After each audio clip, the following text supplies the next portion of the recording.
ಅವಿಭಜಿತ ದಕ್ಷಿಣ ಕನ್ನಡ ಜಿಲ್ಲೆಯಲ್ಲಿ ಕೃಷಿ ಜಾಗವನ್ನ ಕಟ್ ಮಾಡಿ ಕೃಷಿಯೇತರ ವಿಚಾರಗಳಿಗೆ ಬಳಕೆ ಮಾಡಿಕೊಂಡಿರುವಂತಹ ಸುಮಾರು 30,000ಕ್ಕೂ ಹೆಚ್ಚು ಮಂದಿಗೆ ಪ್ರಯೋಜನವಾಗುವಂತೆ ರಾಜ್ಯ ಸರ್ಕಾರ ಇದೀಗ ಅನಧಿಕೃತ ಬಡಾವಣೆಗಳನ್ನ ಸಕ್ರಮೀಕರಿಸುವ ಮೂಲಕ ಕಟ್ ಕನ್ವರ್ಷನ್ ಸಮಸ್ಯೆಗೆ ಪರಿಹಾರ ನೀಡುವ ಮಹತ್ವದ ಕೆಲಸ ಮಾಡಿದೆ ಎಂದು ಪುತ್ತೂರು ಶಾಸಕ ಅಶೋಕ್ ರೈ ಹೇಳಿದ್ರು. ಸೋಮವಾರ ಪತ್ರಿಕಾಗೋಷ್ಠಿಯಲ್ಲಿ ಅವರು ಮಾತನಾಡಿ 2024ರ ಸೆಪ್ಟೆಂಬರ್ 10ರ ಮೊದಲು ರಚಿಸಲಾಗಿರುವಂತಹ ಅಕ್ರಮ ಬಡಾವಣೆಗಳನ್ನು ರಾಜ್ಯ ಸರ್ಕಾರ ಅಕ್ರಮಗೊಳಿಸಲು ಮುಂದಾಗಿದೆ.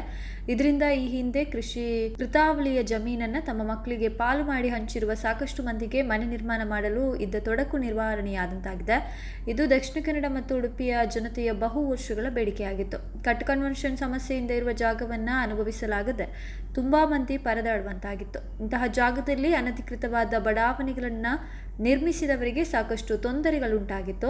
ಸರ್ಕಾರ ಷರತ್ತುಬದ್ಧವಾಗಿ ಸಕ್ರಮಕ್ಕೆ ಅವಕಾಶ ಕಲ್ಪಿಸಿರುವಂಥದ್ದು ಎಲ್ಲ ಸಮಸ್ಯೆಗಳನ್ನು ಪರಿಹಾರ ಮಾಡಿದಂತಾಗಿದೆ ಎಂದು ಅವರು ತಿಳಿಸಿದರು. ಇಂತಹ ಅಕ್ರಮ ಬಡಾವಣೆಗಳು ರಸ್ತೆಯನ್ನು ಹೊಂದಿರಬೇಕು ಎಂಬುದು ಕಡ್ಡಾಯ ನಿಯಮವಾಗಿದೆ. ಕೃಷಿಕರು ತಮ್ಮ ಜಮೀನನ್ನ ಮಕ್ಕಳಿಗೆ ಪಾಲು ಮಾಡಿಕೊಟ್ಟಿದ್ರು. ಈ ಪ್ರತಿಯೊಂದು ಜಾಗಕ್ಕೂ ರಸ್ತೆ ಅಗತ್ಯ. ಒಂದು ವೇಳೆ ರಸ್ತೆಗೆ ಜಾಗದ ಕೊರತೆ ಇದ್ರೆ ಪಾಲು ಮಾಡಿಕೊಟ್ಟಿರುವ ಜಾಗದಲ್ಲಿಯೇ ರಸ್ತೆ ನಿರ್ಮಿಸಲು ದಾನ ಪತ್ರದ ಮೂಲಕ ನಗರಸಭೆಗೆ ರಸ್ತೆಗೆ ಬೇಕಾದ ಸ್ಥಳವನ್ನ ನೀಡಬೇಕು. ಹಾಗಾದ ಪಕ್ಷದಲ್ಲಿ ಮಾತ್ರ ಈ ಸಕ್ರಮೀಕರಿಸುವ ಹಾಗೂ ನಗರಸಭೆಯಿಂದ ಖಾತೆಯನ್ನು ಹೊಂದುವ ಅವಕಾಶ ನೀಡಲಾಗಿದೆ. ಆದರೆ 2024ರ ನಂತರ ಅಕ್ರಮ ಬಡಾವಣೆಗಳಿಗೆ ಈ ಸಕ್ರಮ ವ್ಯವಸ್ಥೆ ಇಲ್ಲ. ಇನ್ಮುಂದೆ ಮಾಡುವ ಯಾವುದೇ ಅನಧಿಕೃತ ಬಡಾವಣೆಗಳಿಗೂ ಸಕ್ರಮದ ಅವಕಾಶವನ್ನ ಪ್ರಸ್ತುತ ನಿರಾಕರಣೆ ಮಾಡಲಾಗಿದೆ. ಇದು ರಾಜ್ಯ ಸರ್ಕಾರದ ಆದೇಶವಾಗಿದೆ ಎಂದು ಅವರು ತಿಳಿಸಿದರು.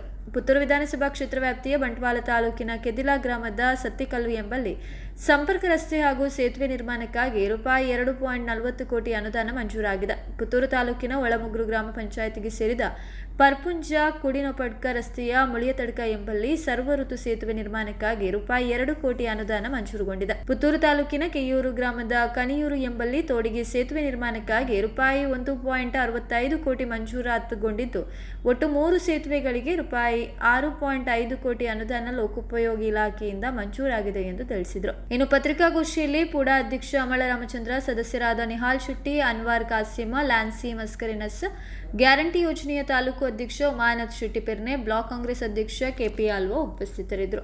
ಸುಪ್ರೀಂ ಕೋರ್ಟ್ನ ಆದೇಶ ಕೂಡ ಇತ್ತು. ಮತ್ತು ಯಾವುದೇ ಅನುದಾನವನ್ನು ಪಡ್ಕೊಳ್ಳಿಕ್ಕೆ ಆಗೋದಿಲ್ಲ. ಆನಂತರ ಆ ಜಾಗವನ್ನು ದೇವಸ್ಥಾನಕ್ಕೆ ಮೀಸಲಿಡಲಿಕ್ಕೆ ಆಗ್ತಾ ಇರಲಿಲ್ಲ. ಅದರಿಂದ ಪ್ರಾಯೋಗಿಕವಾಗಿ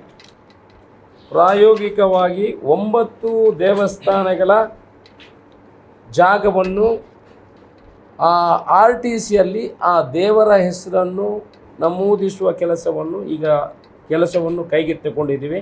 ಸರ್ಕಾರದಿಂದ ಆದೇಶ ಬಂದಿದೆ. ಆದಿ ನಾಗಬ್ರಹ್ಮ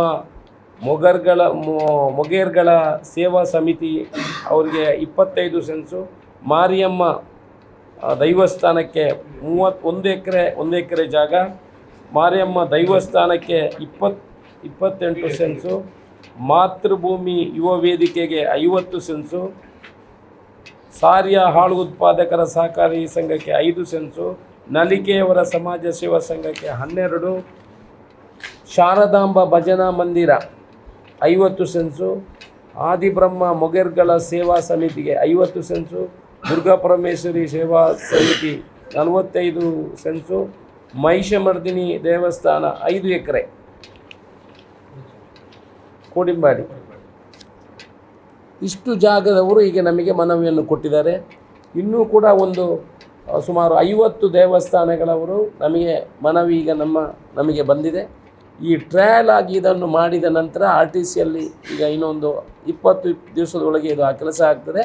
ಆ ನಂತರ ಪುತ್ತೂರು ವಿಧಾನಸಭಾ ಕ್ಷೇತ್ರದಲ್ಲಿರುವಂಥ ಸರಕಾರಿ ಜಾಗದಲ್ಲಿರುವಂಥ ದೇವಸ್ಥಾನ, ಭಜನಾ ಮಂದಿರ, ಕಟ್ಟೆ, ಚರ್ಚು, ಮಸೀದಿ ಇದರೆಲ್ಲ ಅದು ಸರಕಾರಿ ಜಾಗದಲ್ಲಿದ್ದರೆ ಆ RTCಯಲ್ಲಿ ಅವರ ದೇವರ ಹೆಸರನ್ನು ಕಮಿಟಿಯವರ ಹೆಸರಲ್ಲಿ ಮಾಡುವುದಿಲ್ಲ.